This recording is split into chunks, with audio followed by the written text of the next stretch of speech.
Today on the MotoMan Podcast, we're sitting down with the man who helps decide which Toyota models live and which Toyotas die. They were going to cancel Tundra, and I, with the team, North American team, we put a business strategy of why we should keep it. And he doesn't build trucks off assumptions. Apparently, Toyota has a rule for that. That's a Japanese term for go and see. And he didn't win with hype.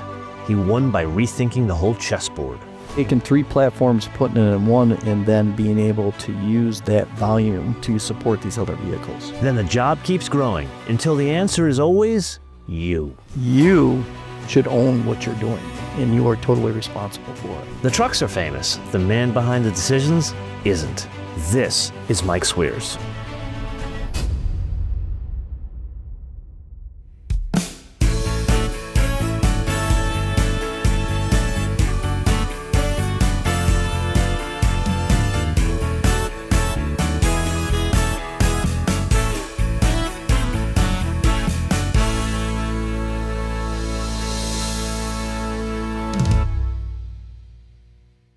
Before we get too far down the road, a bit about what you're going to see. Today is one of our Vault episodes. What does that mean? Well, it was shot before we got our fancy new gear, the camera we're using right now. So while the image quality may not be the same, all of the sound design, post-production, and absolute storytelling is all what you've come to expect. Now, there's something else different about this episode in that our guest, he retired about 6 months ago. So why am I still showing this to you? He's got an amazing story, brought a lot of innovation to Toyota, and to be honest with you, he's become an unusually good friend over the past couple of years. So with that, Mike Sweers. So Mike, I have followed up on the threat to come see you in Michigan. You thought I wouldn't come. Well, welcome to Michigan. Thank you for having me. Now, when you said to come visit you, you didn't tell me that your neighbors are a psychiatric facility and a women's prison. Well, this location's really interesting. So we have a campus up in Ann Arbor, and we originally started out at Southfield, and then we moved to Ann Arbor. But we bought this land from the state of Michigan, and this was the old psychiatric prison farm that existed. So some people say it's haunted, but the farm itself, the land has a real unique history to it. And then they built the new psychiatric prison next door. So as we design things and we start going crazy, they just open the gate and push us across. Now I understand why you are the chief engineer. This makes perfect sense. So let's step back. Let's get away from Toyota. Let's go way back in the Stone Age. And I need to understand, how does a kid like you, did you grow up in Michigan? I did. So how does a kid like you growing up in Michigan that's into trucks, that basically grew up on farms, how do you go from that to being the chief engineer of a Japanese full-size pickup truck? That's a great question, especially the Japanese part. Well, that's the emphasis, Mr. Michigan. So interesting enough, I grew up on the west side of the state. I came from a blue-collar family. My dad loved cars. And my first car was a 66 Marlin that he purchased for me when I was 14.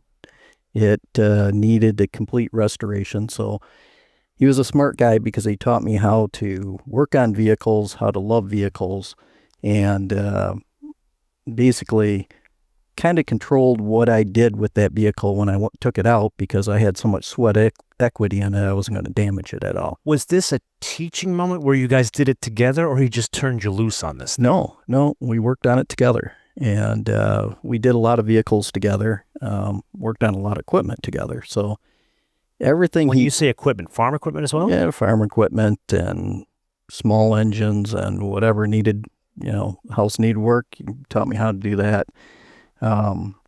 He gave me a lot of skills that you can't learn from a book. Did that plant the seed of engineering in you, or was that something you always knew you wanted to do? I wanted to be an engineer since I was in middle school. What light went off? We had shop classes, and I took a drafting class, and I loved drafting, and that turned into, what can I do with this as a career? And as I got into high school, one of our drafting teachers there. We worked on some architectural drawings. We worked on mechanical drawings, GD&T, these type of things. And I won an award in the state of Michigan for one of my designs. Hold on a minute. Let's not drive past that. What was the design? It was actually an architecture. It was a house design. So Michigan used to have these Michigan Industrial Awards. And all these different high school students would submit their designs and for this. And I won an award for my house design. What type of house was it? It was a ranch house. And so there's different categories of, how do you keep it into what an average family income was, blah, blah, blah, like this, so many square feet. And, yeah. So what was the award? Was it a scholarship or was it the opportunity to work with like a constructor? What was it? Well, you remember I grew up in the Stone Ages, so awards back then were I know. pieces of You paper. designed Fred Flintstone's car. I did. They were pieces of paper, and you got to go in front of everybody, and they said, "Oh, a major award," and then they gave you like a lamp leg that you could hang up in your house. But yeah, It was Fragile. Fragile. I think it's Italian. Yeah. But yeah, so there wasn't anything other than the recognition and mom making you a special dinner when you got home. But Okay. it really ingrained in me that this is something that if you work hard and you think deeply about what you're doing, you can solve any problem. And that's what I love about engineering. I always tell people, if you want to motivate me, tell me something's impossible, because then I can solve the impossible. If I fail, it was impossible. I didn't lose anything. But So how old were you when you won this award? 15? So did this set you up for a specific school you wanted to go to? No, it really didn't. I wanted to be in automotive. And But you won an award in architecture. I did. Maybe that explains a lot. But That you're working on trucks. Something the size of a house. but I wanted to be in automotive, and I started looking around Michigan what schools really catered to automotive, and two schools popped out. One was GMI, and to get in GMI, you had to have a family member worked at General Motors to sponsor you. That's Kettering now? That's Kettering now, yeah. Or you went to University of Detroit. So I went down to University of Detroit and got my BSME. And what I really liked about U of D is they had a co-op program just like GMI Like or Kettering. Northwestern does, yeah. And that was part of your degree. You had to work. So you really got to experience what you were learning. It wasn't just book learning, but you got to apply every other term what you've learned. And So now hold on a minute. Was this idea of a boundary, I want to be in Michigan, that was a you thing, a parents thing? Was there no idea like, hey, I want to go to Cal Poly? No, it's just I looked at schools that the D3 at the time hired from, and those were two schools that were, of course, GMIers went to GMI. Well, so you were very forward thinking. You were thinking past school. You were already thinking career. It Yes. wasn't so much a school experience. What's my best chance at a job? Yes. And a job I wanted, all right? So, funny story, side story of that is my mother's aunt, second aunt, I don't know how exactly related, but was director of HR at Ford. And I've worked for the other two companies. I've never worked for Ford. I never wanted anybody to say I got my job because of who I knew. And yeah, so GMI wasn't something I was able to do. U of D was. The other automakers hired from that, and one of the automakers I really wanted to work for was American Motors. And Amazing. but The least interesting car ever on the planet to me is American Motors. I'm a geek. I like AMCs, Tell me something I don't know. and especially the old J10 trucks. pickup trucks were just incredible. That is an outliers vehicle. Well, I'm kind of that outlier. So Are you a Dick Teague kind of like design? I love Dick Teague design. Really? So I've got That explains so much. My favorite all-time car is a 1970 AMX, and I have a '56 Packard that's waiting in the garage to be restored, and that was Dick Teague's last design job at Packard before they merged all together and became American Motors, basically. So yeah, I like Teague's, like an AMX3, amazing vehicle. We need so much work for you.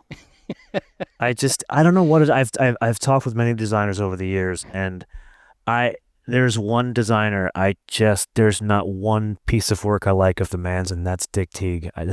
The Gremlin, the Matador, the AMX. I get it. I can respect the AMX, but the other ones I can't. The Matador. Funny story about Matador. I was going to school down at U of D, and I had a '71 Matador.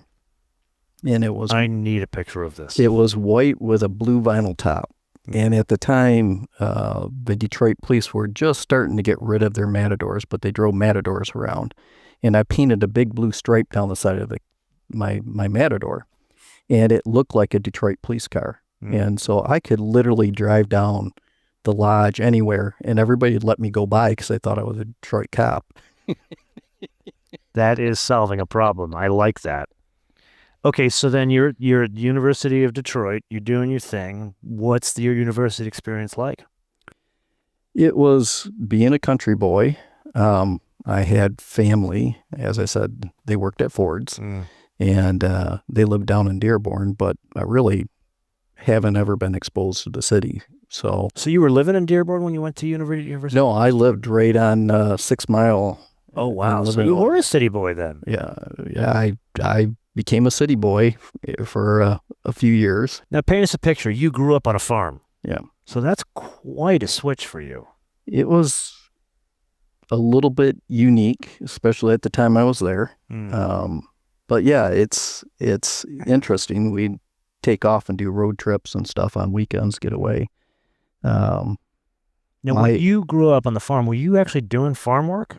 No, we lived in the country. I didn't have an operating farm I lived on. Helped milk cows and stuff with other people, but yeah. Okay, so then what happens at University of Detroit? A lot of schoolwork. Interesting to have that experience of living right down in the city. And what time period is this? This is 81 through 85. Tough period for Detroit. Tough period for Detroit. And tough period for the whole industry. So I had to get a co-op job, and one of the areas that offered me a job was John Deere, and work out at the Waterloo tractor plant or tractor facility. It's not really what I wanted, but there wasn't any jobs to be had. And I was sending out resumes to everybody, and I met with Oldsmobile at the time, and Rochester Products in New York, and some others. But I met with Oldsmobile, and Oldsmobile called me back and said, we're interested in giving you a co-op experience. And I'm like, that's fantastic. And so I moved to Lansing to do that co-op job, and that turned into, I did all my co-ops with them. And as I was finishing up my last year of school, they offered me what they called a P position. So I worked there 32 hours a week in engineering, and then went to school the rest of the time to finish my degree. So you're, what is this, early to mid 80s. So what are you working on? Downsized A-bodies, that kind of stuff? We worked on, I worked out of Plant 1. Plant 1 was the Cutlass Assembly Center. They built the rocket engines, and they had the B, D, and E car assembly. And I look back at it now, I didn't think much of it because, it was my first auto experience. But the BDE got bodies from Fisher Body, and then they built the rolling chassis in the basement, and the bodies came in on the top floor, and then in the mezzanine, they merged them together. But they were building 92 cars an hour. And is that a lot? Is that a little? What is that? That's amazing. Absolutely amazing. Like how many Tundras do you build an hour now? 63. Oh, so that is a lot. It's a huge amount. And that's one of our the Texas line is one of the fastest body-on-frame lines in Toyota in the world. So looking back on it, it was quite interesting. Now they had a lot of employees, and maybe quality was a little bit questionable, but I've seen those like 84 or 85 C-body Oldsmobile 98. So yeah, they were the C bodies, the 88s were C, and the D bodies were the 98s. But the 98s, they were ships. They were They definitely were. gigantic cars, and you see them, they come in across, and one of the most amazing jobs to me was the crane operator, because they didn't, now we merge everything Yeah. by line, but back then they had what we call body drop. And they'd literally pick the body up with a crane and drop it through a hole in the floor. And there was 4 guys in the pit putting the body mounts on. You know what's sort of a classic car nowadays? Like sort of like maybe like adjacent to the classic car world? I think it's an 85 to, it's after the 85, it was either 87, 89, 98 touring sedan. The one with all the buttons for the seats and like weirdo looking seats and the digital dashboard. It was supposed to be a performance sedan of a car that's the size of your pickup truck. Yep. Yeah. Yep. So one of the great experiences, we had order from Saudi Arabia for 50 98s, and they were triple black. So they had black leather in them, black bodies with black vinyl roofs on it. Mm-hmm. And they were amazing looking. Everything was blacked out, and they had deep tinted windows. Looking back again, that's going to Saudi Arabia. I don't know why you'd order a black car, but they looked spectacular. And they come rolling down the line with these big sand tires on them and wear wheels. They were just spectacular, all 50 in a row. It's a very unusual order. So did you learn manufacturing in this process? Was this like something that you later picked up and applied at Toyota? Well, GM at the time, they did a great thing. You had to start out, I wanted to be in design, and you had to start out your career. You worked on the line for 6 weeks. And that was to teach you the ins and outs of manufacturing and kind of a crash course. Everybody did it. And then from there, I went into evaluation. And I worked in evaluation. Well, actually, I went into weld fabrication. That was my manufacturing experience. I worked in weld fabrication. It was a great learning experience and the worst job I ever had. Why was it a good learning experience? GM was going through all their automation. They were automating everything at the time. And I spent 7 days a week working. You were working 14-hour days, and you only worked 8 on Sunday, so made a ton of money. But you're a young guy at this point, so you can work hard. You can work hard, and it wasn't even the work. It was you just made a lot of money. You didn't have any time to spend any money because you were at work all the time.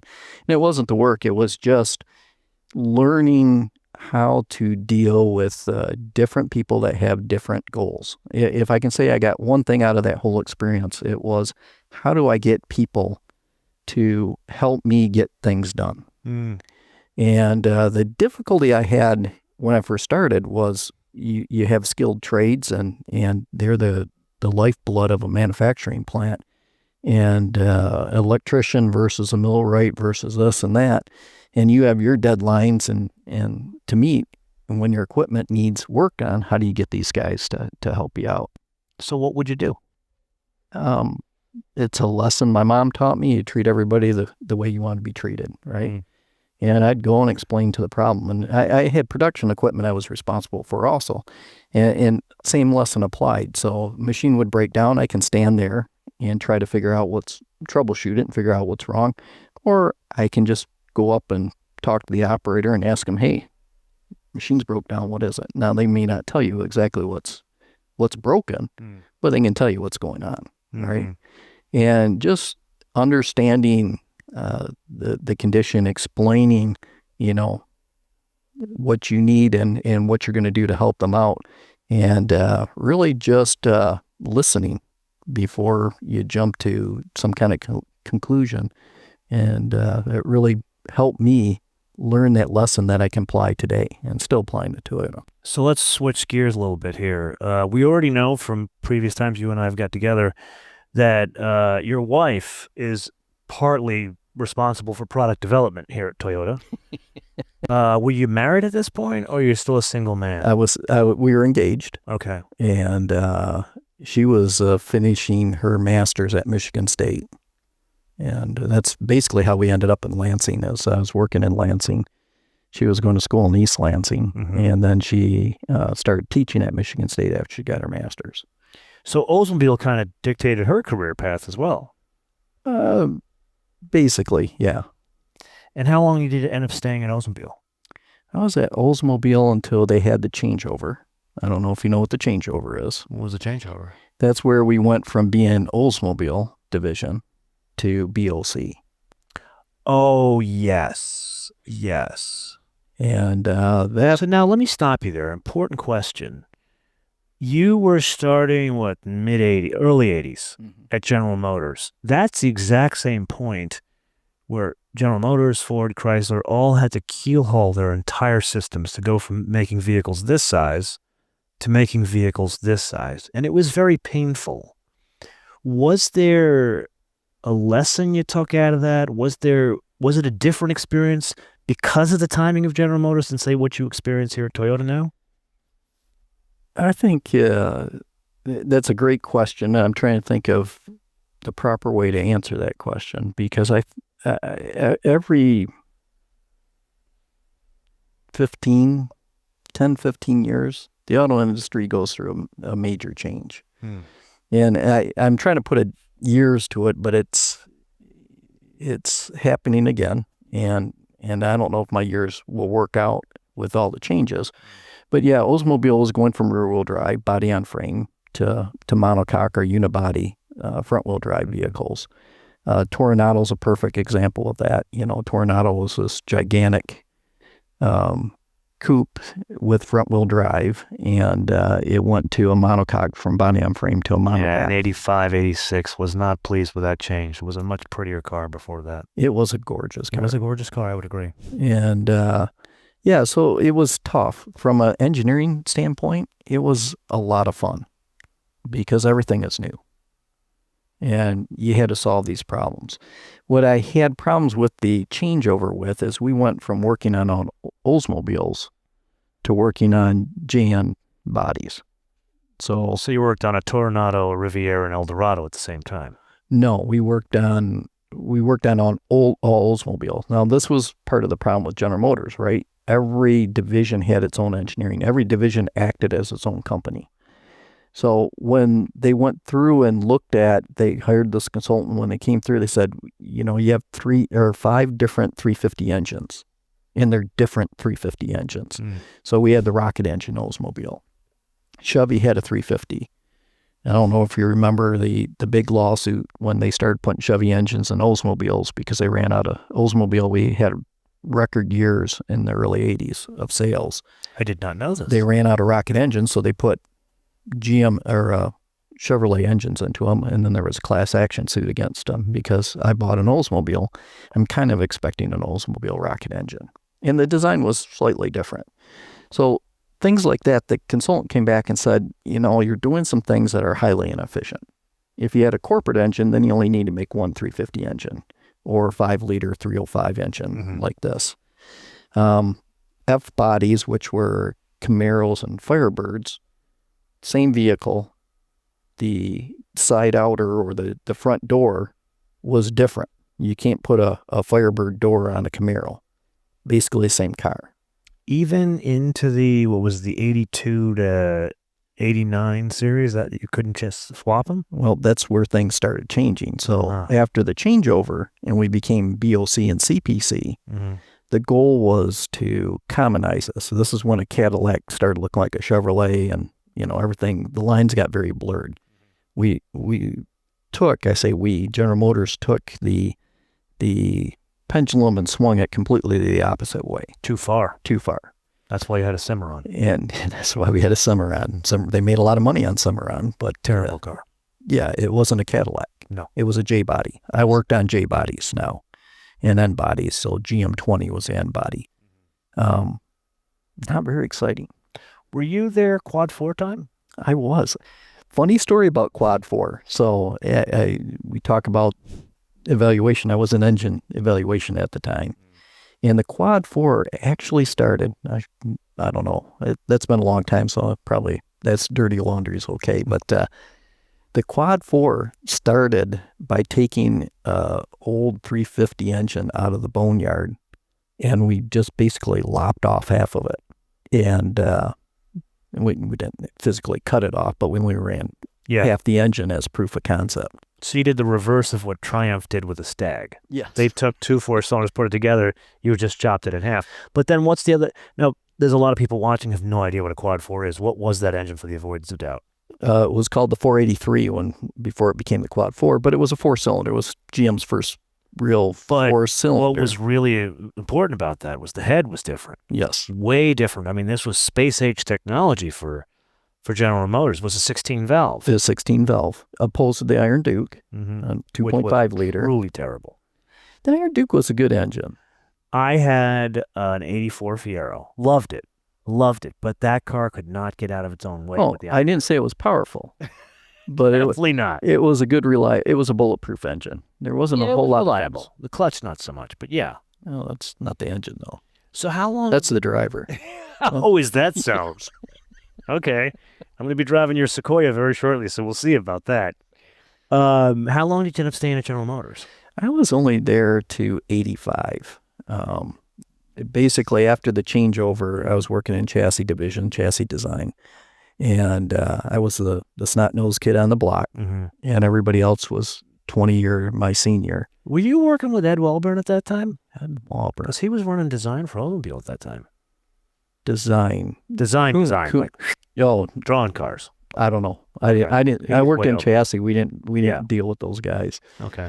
But yeah. So the changeover. Everybody. The goal was to basically reduce white collar workforce by 10%, and each company, each division would focus on their parts.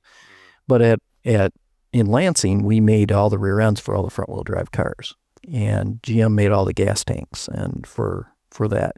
And so we went out and hired gas tank engineers, and they went and hired rear end engineers, and the white-collar workforce actually went up. And to countermeasure that, they just started cutting benefits and stuff. Didn't affect me because I didn't have anything. I was the young man. But it made the work atmosphere not so pleasant. Again, it was the best job and the worst job I've ever had. And then I went from there to Chrysler. So before we go to Chrysler, would you say it's harder working in the car world now or back then? It's different. But not harder or easier? It's just different. Okay. Now Chrysler. What were you doing at Chrysler? Chrysler, when I decided to leave, and I went and interviewed at American Motors. Oh, yeah, they were still making terrible cars back then, like the Eagle wagon. Anyway, go on. So Dan Hitler was in charge of powertrain down there, and I went and talked to him. And I really wanted to work for American Motors. Didn't like their location. I don't know if you... Highland Park. No. That was Chrysler. That was a nice area. They were down where Chrysler Jeep Truck became. That was AMC's old engineering. Oh, I know exactly. That's with Jefferson. Yes. Oh, really in the hood? Really. Yeah. And funny story is, I went to work for Chrysler. We ended up buying American Motors. And one of the guys that works here. Oh, so you go in 85. That transaction happened in 87. Yep. Mm-hmm. Yep. So we ended up buying, or Chrysler ended up buying American Motors. And then we had to work on it. But I ended up going from chassis design into seat and restraint design at Chrysler because of Bob Volanovich. So I interviewed with powertrain company or powertrain division. I interviewed with chassis division and some other divisions there. And I sat down and I see on the interview list, one of the departments that has an opening is seats and restraints. And I'm like, who wants to work on seats? Yeah. A piece of foam with some fabric over it. And I went in and I sat down for an hour with Bob Volanovich, and Bob was in charge of the seat design division. And Bob is a good Yugoslavian guy. He is an engineer's engineer. So after talking with Bob for about an hour, I'm like, I don't want to work for you. I like this guy. This guy is great. And so I ended up going into seat design, something I never could imagine. That literally sounds like watching paint dry. What I will say is my greatest engineering experience, learning experience was there. Why? Because every manufacturing operation in a car is in a seat. Seats are super complicated. There's a lot of parts. You got stamping, you have machining, you have extrusions, you have, of course, the trim, the foaming of it. You got resin parts in it. You've got the mechanical systems in it. So would you go so far as to saying that this was like an advanced degree in engineering for you to work on a smaller microcosm of manufacturing? Yes. I learned so much in that seat design. When I came to it, one of the things I told my management is, you really want to train engineers, put them in seat design first. They're going to learn every process and then send them out into the world. That's what they do in design. They put them on hubcap duty or designing air vents, and it teaches them the intricacies and details like that. Exactly the same thing, right? So it was a great learning experience in a lot of ways, because at the time that was Chrysler's dark days, and one quarter we're making money hand over fist. Next quarter we're about ready to go bankrupt. Yep, boom bust cycle there. And it was. But you had, what did you have? The 87. By that time you had Bob Lutz, you had Bob Eaton, you had Lee Iacocca still at that point. Oh, and hold on a minute. Okay, I don't like AMC. We've established this, but there is one huge asset that AMC had: Francois Castaigne. Francois. Funny story about Francois. Tell me. So Well, tell the audience who he was. Francois was the head of engineering for Renault, and Renault owned AMC before Chrysler bought them. And Francois was a good guy. He was very clever. We also had Dick Delk. And Dick Delk was the vice president of. It's a hell of a name. Sounds like a superhero. Dickie Delk. Yeah. He retired from Chrysler and started American Axle. And Dick was, well, the name kind of says it all. That's all. I'll put it that way. Okay, we'll leave that there. This is a family show. And we're at this patent award dinner. Yeah.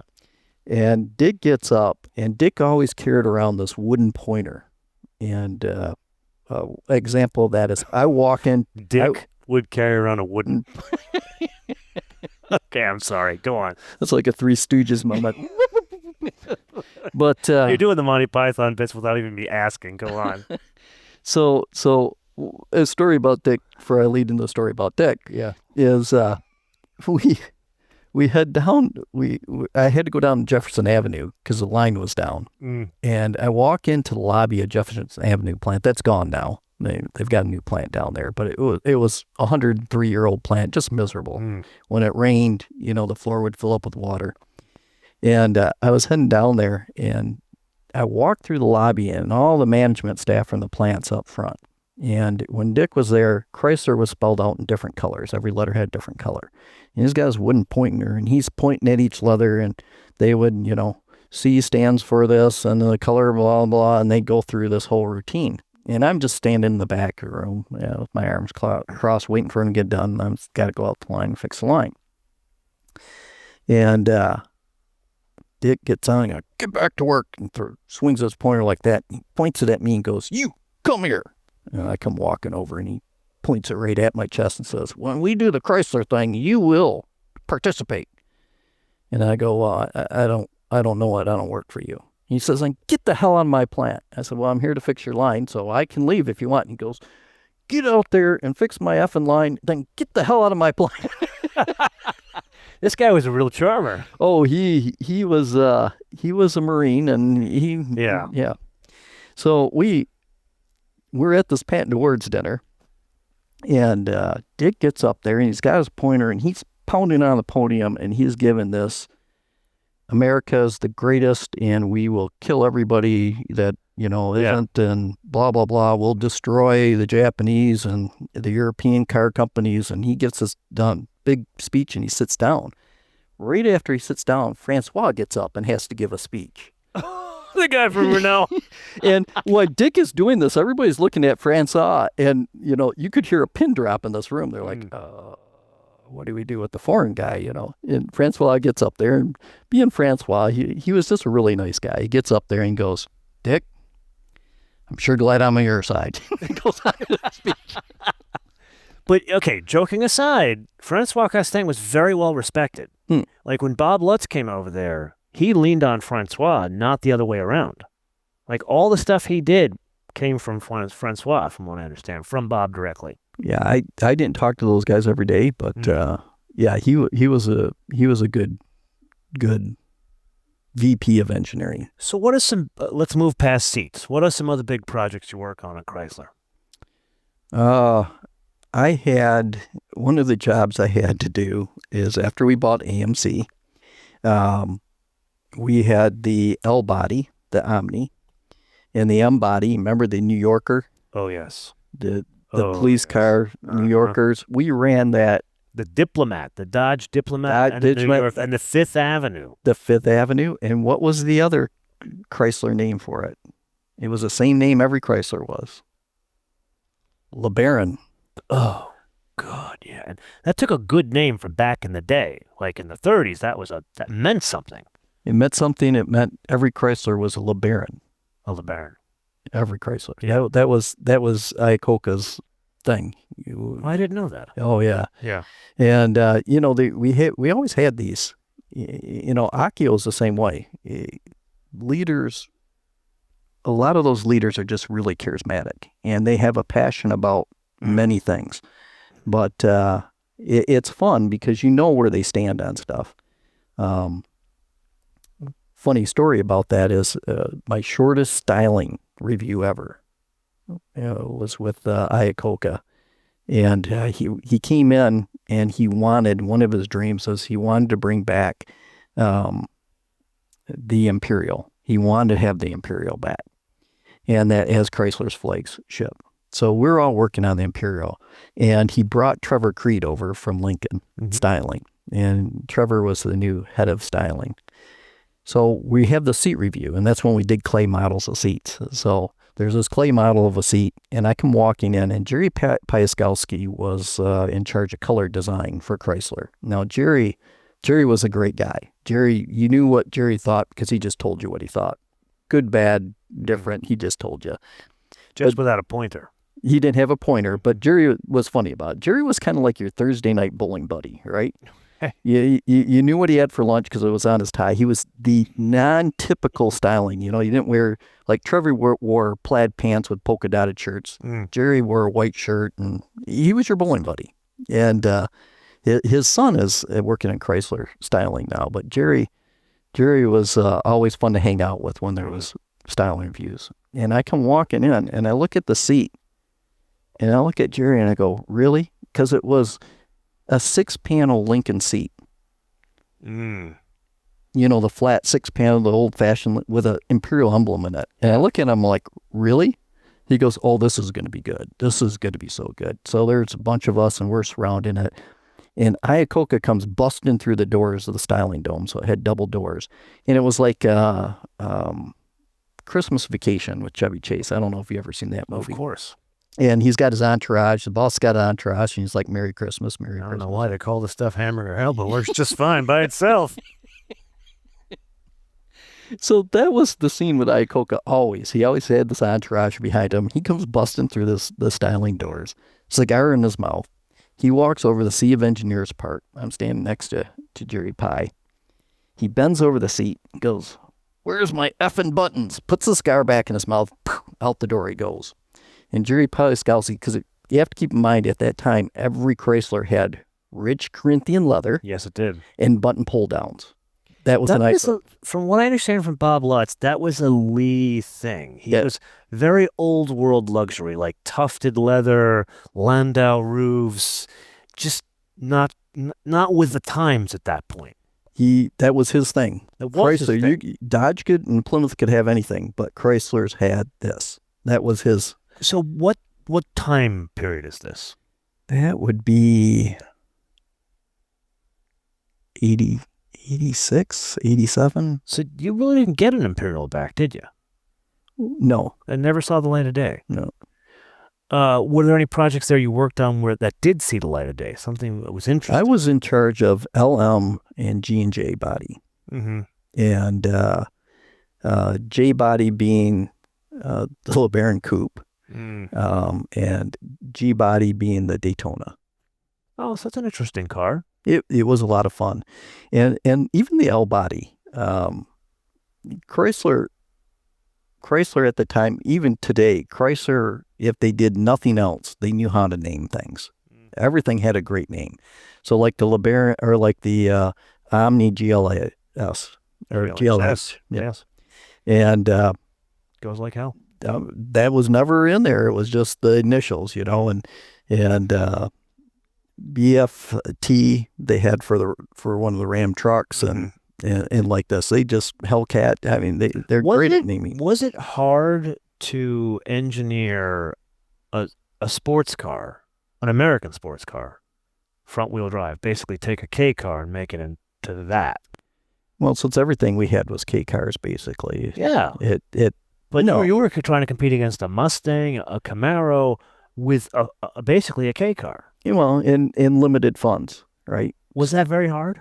It was a great learning experience. What were 3 challenging things about it? You weren't allowed to make new tools. Mm-hmm. So you had, as an engineer, they had a tooling committee there. And if you needed a new tool that was outside the plan, you had to go to the tooling committee. And the tooling committee was just a bunch of old, angry guys that should have retired 20 years ago, sitting around a desk that just hammered you as an engineer. So you did everything in your power not to be able to reuse whatever you had, because you didn't want to go to the tooling committee. It was just brutal. The other one is you learned how to really be frugal. Let me guess, they would say to you, if you don't stop, I'll taunt you again. Yes. And then they'd sling a cow at you. That was the worst part. Yeah. But yeah, so the second was really how to save money. We didn't have any money, so you were always looking for opportunities to be very wise in where you did spend. They didn't spend all that minivan money? Because you made a lot of money on a minivan starting in 84. They made a lot of money on a minivan. Yeah. Spent a lot of money trying to retool a lineup that was non-existent at the time. Yeah. It was a rehash all the way through probably the LH cars. Yeah. Were you there through the LH cars? Yep. So how long were you at Chrysler? To 90. So one day I get this call from a headhunter. Engineers always get headhunter calls. And they're like, Toyota would like to talk to you. I'm like, Toyota? Interesting. And they're like, yeah, they're starting R&D center. They'd like to talk to you. So I grabbed Greg Burness, who still works for Toyota, and I go, let's go talk to Toyota. So it was kind of like stepbrothers, and we drove to the interview together. Did they ask for Greg, or you said I'm bringing Greg? Well, it was kind of like stepbrothers. So we just, Greg sat in front of me. I'm like, I think I can explain the whole pan thing, But yeah, so we both hired in. I was number 2, and he hired in as number 3, and we left Chrysler on the same day, and we hired in on the same day. That's when this facility was still a woman's prison. Yes, because we were in Southfield in the towers at the time, and then they built the Ann Arbor campus, and then this campus was built. So, and what did they hire you over here as? What was the remit? I came in as a senior engineer, but we didn't have any divisions. Were you managing people by that point at Chrysler? No. That was just your basic what are you engineer. at that point? You're still in your late 20s at that point. Yes. Okay. Married? Married. Were you a farmer at that point? Still no farm. Yeah, we had a small farm. You bought this. Okay, so let's pause here. All of us here at MotoMan are super excited to not only have the podcast back, but for it to be its own show. And there we look to you for a little assistance. Can you help us grow the show? 2 really easy ways to do that. First and foremost, if you're reaching out via YouTube or other streaming platforms, you click on subscribe, notifications, or more importantly, share these episodes with your friends, especially on Reddit. Now, if you're downloading these episodes, listening via podcast platforms, we'd ask you to rate us. The good stars are wonderful, but leaving a written review would be even better, especially sharing who was your favorite guest. So with that, I am incredibly grateful for your assistance in help growing this. And now, back to the episode. What led you to buy a farm? When the wife and I were renting, and we started looking for houses, and wanted to have some farm and do some hay. But most important was that I could pee off my front porch without any of my neighbors complaining. So I totally believe this about you. You are the only person I know. I would never doubt this. so that's when we bought. We found. So it wasn't the hay, it wasn't the horses, it was peeing off your front porch. That and be able to hunt out in the back, And your wife bought into this, like this was... My wife's a dairy farmer's daughter, so the having the land, having the animals was... I gotta say, man, you are a lucky man. You got a great life. You really do. And it's not because you have Land Cruisers, it's... But that's a bonus. That Right? is a huge bonus, absolutely. Okay, so let's go back 1990. Okay. You own a farm, you're peeing off your front yard, or peeing off the front porch into the front yard. Well, my wife doesn't, full disclosure, she doesn't let me do that. That was just one of the stipulations when we bought it. Did we put that in the mortgage? We did. Okay. We did. No neighbors can complain because I don't have any neighbors, so it's perfect. Okay, so what are we doing at Toyota at that point in 1990? We designed, my first job at Toyota, interesting enough, was design a Chevrolet bow tie for the Geo Prism. The Geo symbol had the Chevrolet. You had the shared Fremont facility, the NUMMI thing. Yeah. So you talk about deja vu. My original plan was when I came to Toyota, I was going to work here 10 years and then I was going to go back to General Motors in Lansing, but they moved all their tech center stuff out of Lansing. They didn't call and ask. I don't know why, but that was the plan.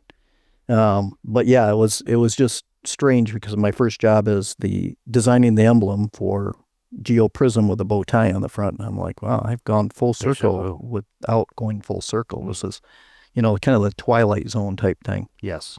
But our first job, and it was a lot of fun. There was I think 12 of us at the time. Might have been 18. Anyways, we were working on the Camry coupe. And that was our first little car back then, yeah. It was our first project here, and there was a handful of us. We didn't have any design division. We just had a bunch of design engineers. And you literally went in and got done with one part, and you took the hat, and you pulled a number and go, oh, that part number, okay, side outer, that's my job. So you start working on side outer, and I got to work on. There's no organization, there's no structure. You are literally, you guys are doing, it's a startup. It's a startup. It's a complete startup. Amazing. We worked for production drawing release. We worked, this might not be right, I think 32 days straight getting drawings out. And is that unusual? Drawing releases are always a lot of hours, but usually you take Saturday or Sunday off but this was just straight. And it was, we had a small CAD room and it was a bunch of us, and it was it was a lot of fun. It was truly a startup type atmosphere. So at this point, personally, what are you driving? At that time, I was driving a 4Runner. Okay, so you made the switch. I made the switch. Were you driving an AMC prior to that, before you moved over? I was driving a Chevrolet while working at AMC. While working at Chrysler. When I was at Chrysler, I had a lease program, and I owned a 3/4 ton Chevy truck.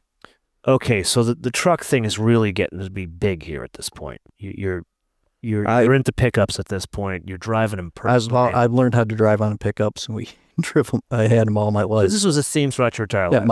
My first brand new car You'll love this because I didn't have any money. My first brand new car ever was an S10 Chevy pickup with a 5-speed manual transmission, a 4x2.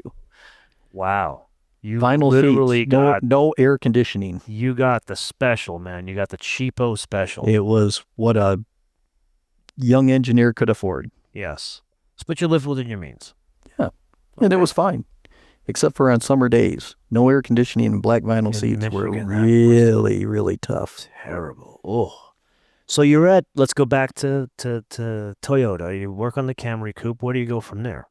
Camry Coupe, we did the Camry sedan and the Camry station wagon with the 3 windshield. That was weird looking back there. That was a very almost Renault French design back there. Yeah.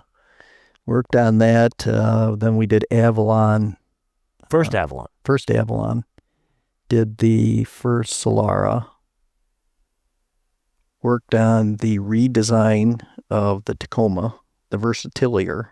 If you've never seen the old Tacoma commercials, look them up.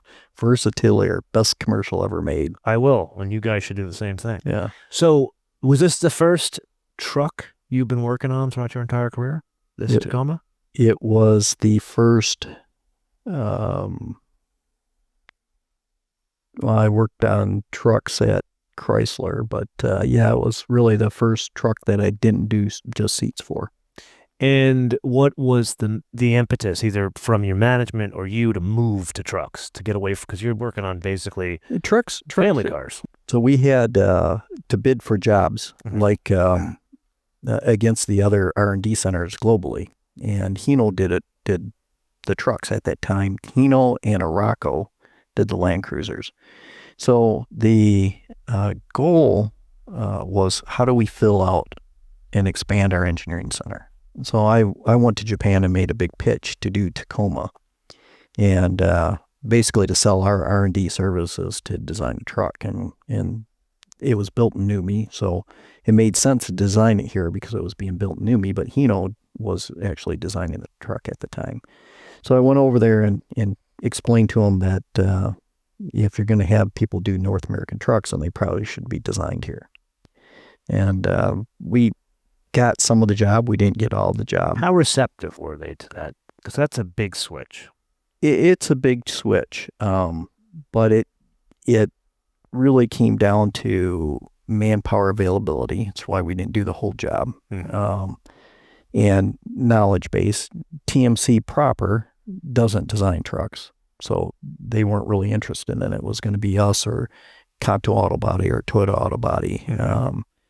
Iacocca or Hino doing the job. So I met with the chief engineer and we talked about the different trucks, and at the time he was very receptive. Tanaka-san, he was the first T100 guy too. Funny story about him is when we had the T100 out and we introduced traction control, I go to Japan all the time, so I was meeting with him and I said, this traction control thing, it's bad news. Mike-san, it's for safety. We need traction control. I said, I don't disagree with the traction control, but you didn't put an off button in there. It's for safety. We shouldn't have off button. I go, come over to the States and let me show you what happens when you don't have an off button. So I live in Michigan, and Michigan is either sand or mud. That's what we have. And so I took him up north four-wheeling, and we had brought a Land Cruiser up with us and a 4Runner and my T100. And my T100 had 5-speed in it. So I said, Tanaka-san, please drive. And we went up in Luther, and there was about a 50-yard just washed out area on the trail. And so drove the 4Runner through it. I said, okay, Tanaka-san, please drive my truck. And he gets halfway through this mud, and the traction control kicks in. And what do you do when you're driving in mud? You need high RPMs. It takes the power away. He's just stuck. And he leans out the window and says, Mike-san, what do I do now? I said, well, you get out of the truck and come get this toe strap.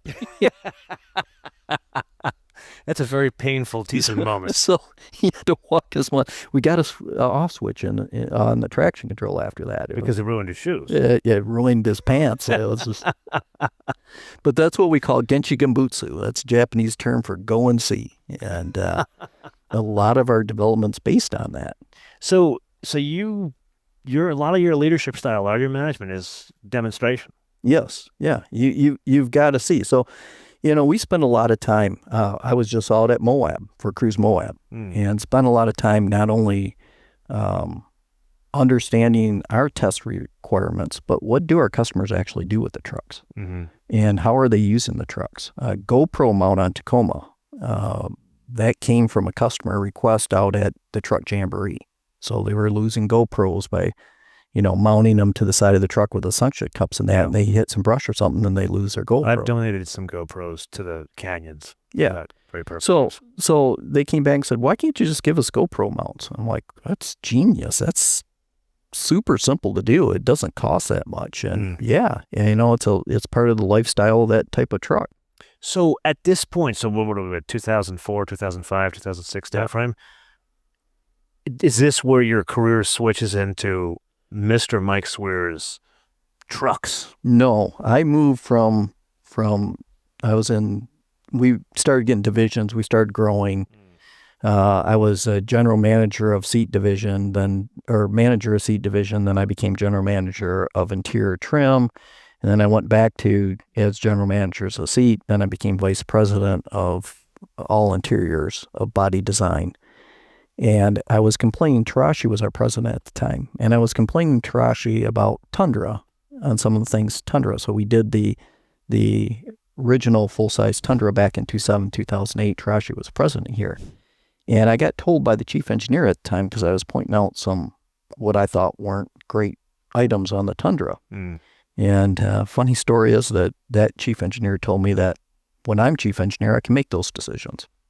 But he wasn't going to change.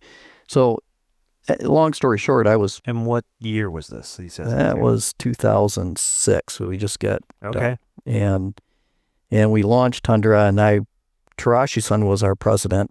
He's like number 2 at TMC now, but he was our president. I was complaining to him, we need to change this and we need to change that. And things that I didn't care for that on the truck.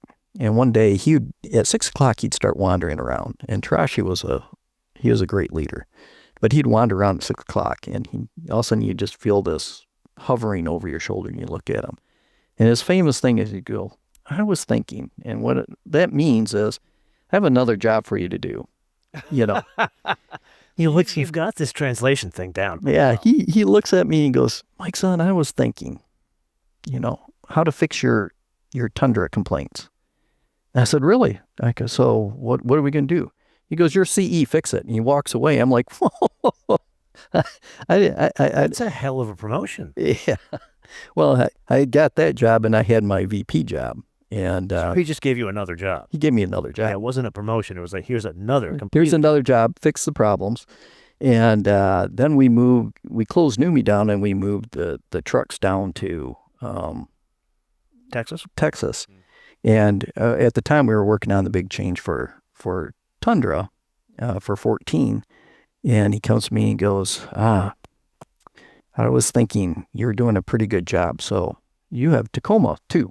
Congratulations. And he walks away. And so now I've got 3 jobs. And finally I'm like, I can't do all this. I got to give up something. So he made me in charge of Tundra and Tacoma and Chief Engineer. So that's when you got the official coronation to where you are now. It's when he took that. Then I ended up, Tundra was supposed to get killed. They were going to cancel production of Tundra. And when? 20 was going to be its last model year. What changed? A lot of me crying and begging and offering up sacrifices and stuff, but offering to clean Akio's car. That's right. Free trips to Buc-ee's for him. Yes, he loves his Buc-ee's. Loves Buc-ee's. And but it was slated to be canceled. And one of the questions I get in Japan all the time, because trucks are just really a North American thing. Now they're growing in Australia and some other places, but full-size trucks are truly just a North American type of, culture. So in Japan, a truck is a commercial vehicle. You don't buy a truck to drive around. You buy a truck to haul things, or if you're a farmer and that. And they had Hilux, and because of the diesel situation, they stopped selling Hilux. It's back. But they had these little K trucks, and that's, these are the teeny trucks you see. You can get them here now, but they look like UTVs type trucks. So their image is, why do you need 2 pickup trucks? You have Tacoma, and it's a really good seller. Why do you need Tundra? Well, they're 2 different customers, demographics. So always we have to talk about why we have these 2 trucks. So what Tarashi gave me the basically responsibility of, how do we show the benefit of body on frame overall? And we've done a pretty good job of improving the product and improving the benefit to the company. Let me interject here. When you say benefit to the company, is it Accio sitting down saying, we don't compete effectively against Ford and Chevy in this Tundra market, so we're just going to pull back on it and not do it anymore. We're killing it with Tacoma. Let's just put it all in on Tacoma. Was that the logic? No, the logic really is, because honestly, we're never going to compete with the D3.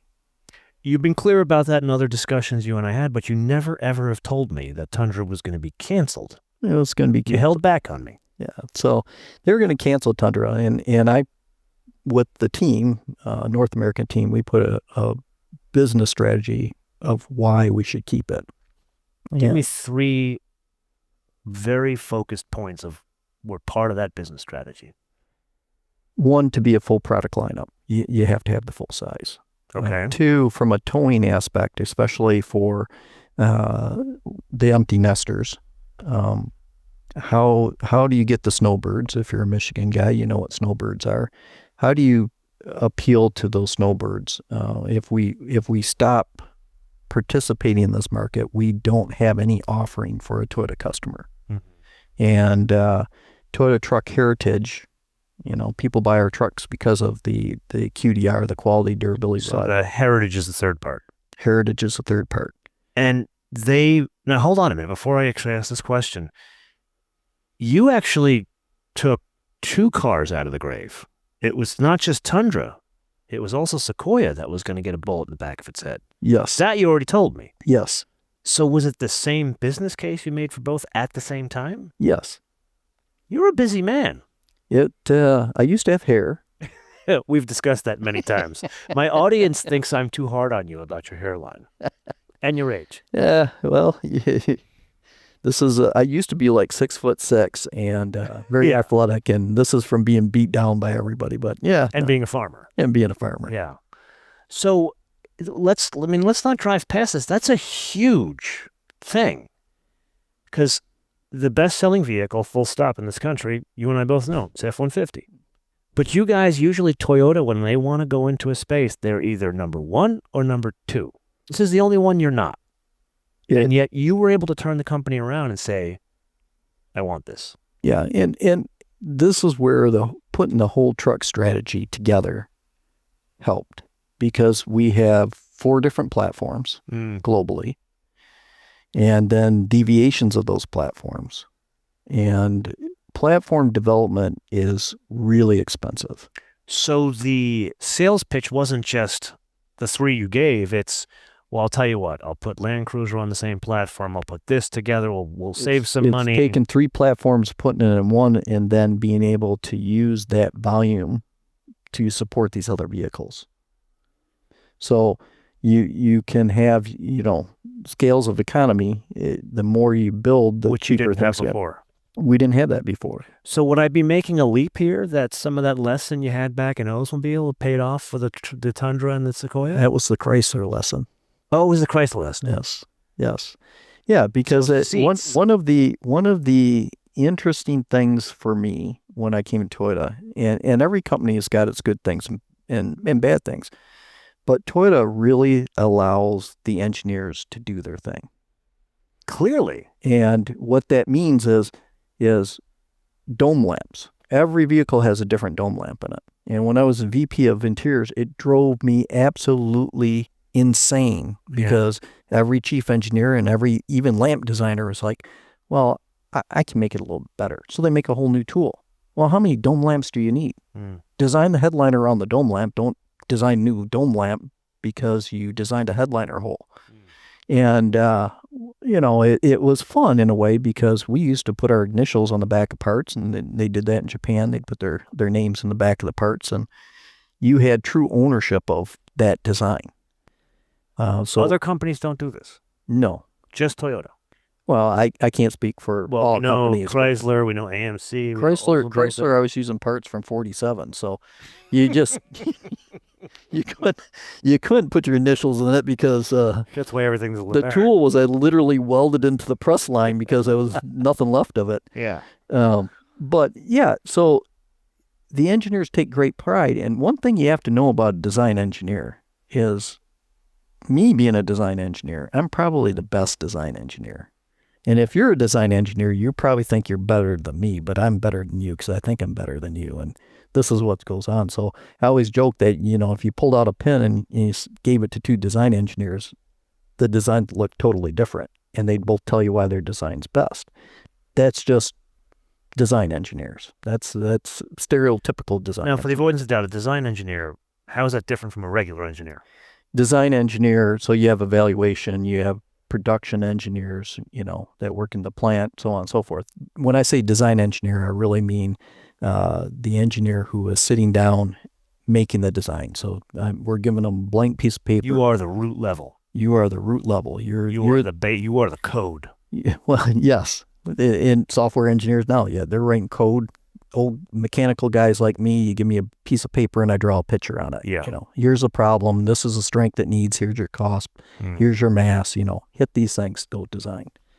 And everybody has their own idea. Not that one's better than the other, except for my designs are always the best. But of course, they still are. Yeah. They still are. But so having that design engineer, Toyota's fundamental thing is, everybody should make this their own.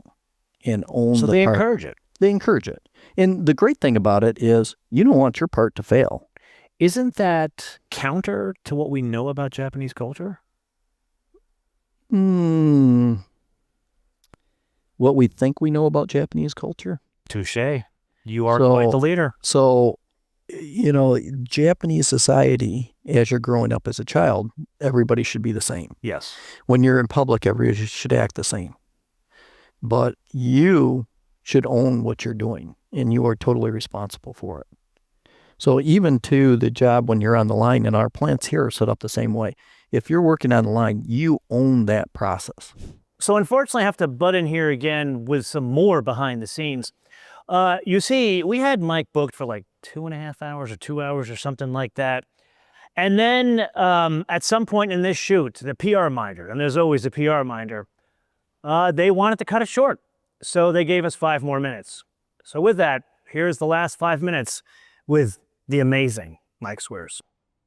Okay, so let's you and I bring all this together, because we have literally started at a farm in Western Michigan, and we have traced your career through the graveyard of Detroit brands of the past. And we've ended at arguably one of the most successful car companies in the world. I mean, if you measure it by wealth, it is the wealthiest car company in the world, and that's because of a lot of their success. And we've learned from you kind of inside how that success works. But put aside Toyota. Give me 3 reasons why Mike Sweers is successful. Why he's the chief engineer. So am I successful? The number one reason. It's because you pee off the front porch of your house. That, and I can do, crazy walks and stuff, but Silly walks. And I'm really good at, movie lines, but You are. In all seriousness, you have an amazing sense of humor. That's one of your successes, but I'm going to give you 3 other points to add. So number one is I learned, as I said at the beginning, how to bring a team together of resources around me. I'm not a very smart guy. I'm not a very capable engineer, but I have an awesome team. And I've said this before, working on trucks here at Toyota North American R&D, most of the engineers here are truck guys. And it's a super easy job because they all have their passion for the truck and the parts they're working on. Just as I said, they like to make them their own. They are fixing their complaints as they're designing. Yeah, but you're the boss and you hired them. I can't say I hired all of them, but honestly, it's a great team. Okay, so that's number one. That's number one. Number two is everybody else retired and I was the last man standing. So Okay, there isn't, I don't know if it was wise move or no, but it's really about learning the system, learning the process. You have crazy longevity in your career. Like the fact that you were working on Oldsmobiles and AMCs and Chryslers and now the forefront of Toyota pickup trucks, that's a big deal. Yeah. And I think the third is always a desire to learn. So I love the engineering aspect. And I said earlier, I worked for Bob Volanovich, and Bob was an engineer's engineer. I'm never going to be to Bob's level, but that always desire to learn something new. And I think when we talked before, you asked me what's really amazing about the new truck, the development of the new truck, the aero aspect of it. I learned so much from our aero guys. And so you said at the beginning of our discussion that the industry changes every 15 years. True or false? Is that now collapsing? Is it less time where you have such change? Meaning, is the pace of change going faster now? I think you started. I think it is from a powertrain standpoint, but we being the industry, we struggle with trying to advance maybe some of the objectives from the government or from the industry in getting customers to accept that. Okay. So some of the technology we're putting in, it's great technology. Safety equipment's great. No one will argue that. But it's expensive. It's expensive to develop. It's expensive to put in. Customers, are they willing to pay for it? Truck customers are different than passenger. But that change is no longer 15 years. No, it's getting shorter and shorter. So as an engineer, it's exciting. I mean, we're working on new things every day. So that's really exciting. As a Toyota engineer, it's a little bit chaotic at times because we don't like putting new things in vehicles that we haven't fully vetted out. It has to be tested and tested. Yeah, it gets back to our QDR. So, we may not be the first to have every feature in a vehicle, but that's to ensure that we fully understand every feature and function and what can go, the good, the bad, and the ugly of it. Okay. And on that note, this is where I say, thank you, sir, for having me up to Michigan. Again, I didn't know your neighbors were prisoners or a psychiatric. Those are our employees who no. I really enjoyed this. Thank you so much for opening up your establishment here and talking to me about your career. We will have to do this again and probably go more in depth on your processes. I'm sure the audience would love to hear it. And this is the point of the episode where we turn this around to you guys to opine in the comments below or via our social media, MotoMan TV all word, MotoMan TV all word, Facebook, Twitter, and Instagram. And with that, I do want to leave you with a fun fact. I don't know if you were aware of this, Mike. When they walked us in today, which I was expecting was a truck facility, you have 2 race cars in your R&D facility. We changed those out. Just fun fact to go along with that. Last weekend, we had in our lobby was Tacoma. That was a replica of the Back to the Future Tacoma. And we built 2 of them. For the black one. The black that one. was lifted. Marty McFly's truck. We had built 2 of them, and we took them to Back to the Future Day when it was the 30-year anniversary. Oh, that's cool. Well, we had one sitting out back, has been sitting there, and I noticed it the other day. It was just sitting outside, and I asked one of my members, I'm like, why is that truck still sitting here? And I thought we shipped that back, and they're like, no, they gave it to us. So that's what I was driving all weekend is McFly's. You were really driving Marty McFly's pickup truck? I was. I don't like you. On that note, until we see you in the next episode, bis später.